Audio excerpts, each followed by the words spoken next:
Were you able to write your wife any letters during the war, and did she know that you were okay? Oh, yes. The mail was pretty good. It was pretty well censored, so we had to be careful what we said and so on.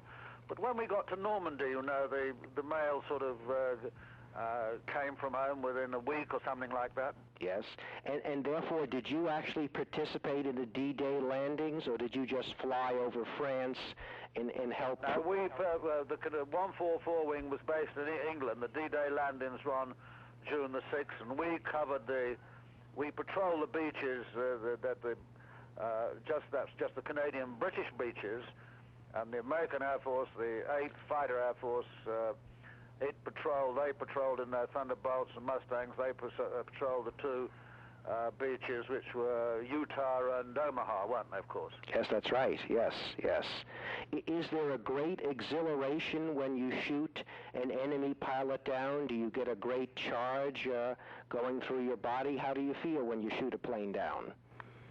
You don't think about the man you don't think about the man inside, but I mean, when you were in combat, it was very exciting and I suppose gratifying, if that's the right word, to see your cannon shells thumping into it. Yes. And in the early stages of the war, we had very poor armament in our Spitfires. We had the 303, machine gun. Yes. Which was really a relic of World War I. And then we got the 20mm cannon, a really big, heavy cannon, which really slugged into these guys. Yes. Because these Germans were very tough fighters.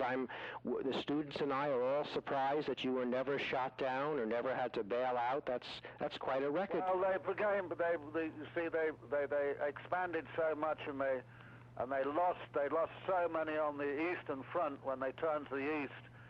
But in 1944, the average German fighter pilot was you couldn't compare him with the German fighter pilot of 1940. I see. He was nothing.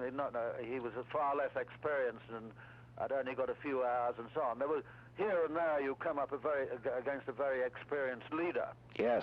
But by and large, they were inferior to us. I see. And then after your D-Day experience, you were with the 125 wing, correct? Well, I remained with the Canadians until the Paris was liberated with 127 wing, and then Brussels, and then we had the reverse at Arnhem. The Montgomery's plan was really too ambitious. Yes. And then we settled down for the winter, and the next spring I was promoted just before we crossed the Rhine, and I left the Canadians after 2 years. Yes. In fact, one of my squadron commanders at that time was an American called J. Danforth Brown from Tampa, Florida, and he was a very good man, Brown, and he had the opportunity to go to the American Air Forces about 4 times the pay, but he remained with the Canadians, and he was over in Normandy with me last week and flew home yesterday. Wonderful. Yeah. Danforth Brown of Tampa, Florida. Yes.